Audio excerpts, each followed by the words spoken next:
So now let's take a look at pulmonary ventilation, which is another term for breathing, and how it affects the respiratory cycle and gas exchange. So the respiratory cycle you can see here is one complete inspiration and expiration. So inspiration is the same thing as inhalation. This is where we're bringing air into the lungs. You can see that happening here with the diaphragm flattening out and the intercostal muscles contracting to allow those ribs to expand and that thoracic cage to get larger. After we inspire or bring air in, we can then expire during expiration. This is where the diaphragm will contract and relax and rise back up into towards the thoracic cage.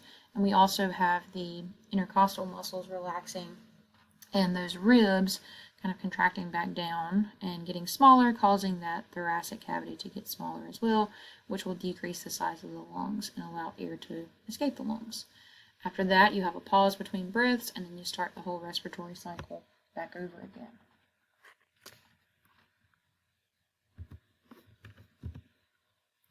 So this picture is showing some muscles that are involved during inspiration and expiration. So during inspiration, this is when we are inspiring or inhaling, we're bringing air into the lungs. The way that this happens is this large skeletal muscle at the base of the lungs, called the diaphragm, will contract. And as it contracts, it will pull down and it will move away from this thoracic cavity here.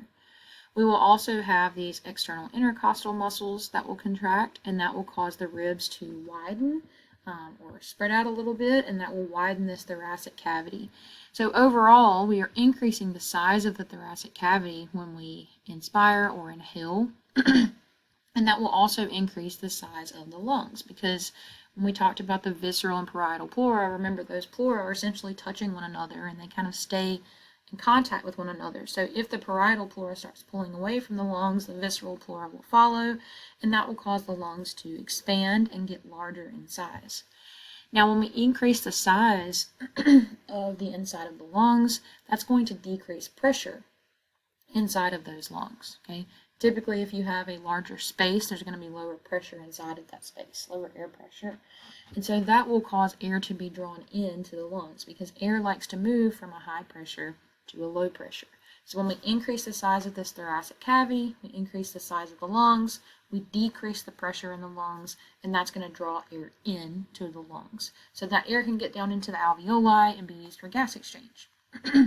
Then we can have expiration. During expiration, the exact opposite will happen.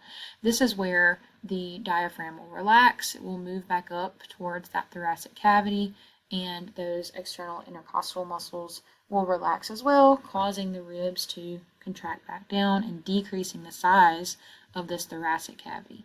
When we decrease the size of that cavity, we're also going to decrease the size of the lungs, and that's going to increase the pressure inside of those lungs, which is going to want to, kind of force that air out of the lungs back into the atmosphere.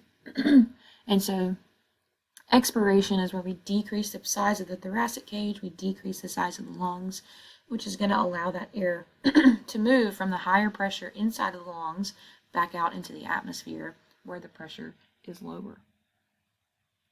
So the intrapulmonary pressure, that's the pressure inside of the lungs. If the atmospheric pressure is greater than the intrapulmonary pressure, air is going to flow into the lungs. If the atmospheric pressure is lower or less than the intrapulmonary pressure, air is going to flow out of the lungs. Okay, so that's kind of explaining how the air comes into and out of the lungs. So again, the two major muscles involved in this are going to be the diaphragm and the intercostals, which are these muscles between the ribs.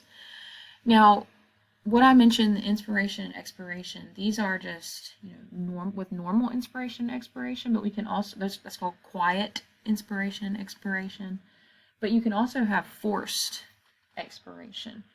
In forced expiration, this is where you start to contract other muscles in the area, like this rectus abdominis here, and when that happens, it will pull down on the sternum and on the lower ribs and can help force more air out of the lungs than you originally intended to. So that's going to help, again, further decrease the size of that thoracic cavity and push the air out of the lungs more effectively, force more air out of the lungs than would happen during quiet expiration. There's some other muscles involved in this as well. There's some muscles in the neck area, some in the abdomen, and some in the lower back that can also contribute to forced expiration. Some other functions of the diaphragm, along with helping with breathing, the diaphragm can raise abdominal pressure, which can aid in childbirth. It can aid in urination, defecation, and vomiting. So the force of the diaphragm being able to push on the abdomen and creating pressure in the abdomen can aid with the pushing motion of all of those functions that are listed there. The Valsalva maneuver is where you take a deep breath, holding it by closing the glottis and then contracting your abdominal muscles to raise abdominal pressure. Again, this is going to aid in childbirth, urination, defecation, and vomiting. Now, when we're trying to measure ventilation and measure it in numbers, we can use what's called a spirometer. So a spirometer can be used to record the rate of breathing and to record the volumes of air that are moved with each breath. This can be used to assess certain types of diseases, respiratory diseases, to see how severe they are and how much they are actually affecting the person's ability to be able to breathe. Now, when we use spirometers, we're typically measuring volumes of air that can be moved into or out of the lungs. And so some of the volumes that can be measured using this are shown here on this graph. Now, the first volume to look at is called the tidal volume. It's kind of highlighted in this orange color. Your tidal volume is the amount of air that typically comes into and out of your lungs with each inspiration and expiration during a normal breath. So when you're not consciously thinking about it, you're not forcing air in or out.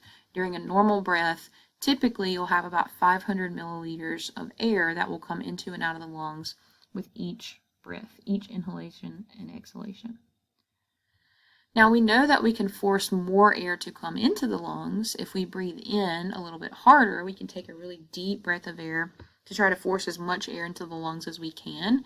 And that volume is called the inspiratory reserve volume. So that's basically like the maximum amount of air that you can force into your lungs with one very deep breath. We can also have an expiratory reserve volume. This is the amount of air that you can forcibly exhale out of the lungs. So we know that we can, contract the muscles in the abdomen and the back, as I mentioned before, to forcibly exhale and push more air out of the lungs than you would with any normal breath. And so that's measured down here, the expiratory reserve volume. It's typically about 1,200 milliliters on average, and then the inspiratory reserve volume is normally about 3,000 milliliters on average. Now down here at the bottom, we see what's called the residual volume. Your residual volume cannot be measured by a spirometer because the residual volume is the amount of air that remains in the lungs after a person has forcibly exhaled as much air as they possibly can. We need to have a little bit of air in the lungs to prevent those alveoli from collapsing, and we need to have enough air in the lungs to have continuous gas exchange even when we're not breathing. We want gas exchange to be occurring in those alveoli. So having a little bit of residual air in the alveoli keeps them filled up, right? It keeps them from becoming collapsed, and it allows for continuous gas exchange during this process, even when we're not inhaling and exhaling. Now, a person's vital capacity is typically what's measured when we're trying to see, how good are their lungs, if they have a disorder like asthma, how severe is it? And so we want to look at a person's vital capacity. This is a measurement of not only their tidal volume, but also their inspiratory reserve volume and expiratory reserve volumes all added together. So this is where you take the vital capacity plus the inspiratory reserve volume plus the expiratory reserve volume, and add them all together. This will give you the person's vital capacity. This will show you how much air they can forcibly inhale and exhale with one singular breath.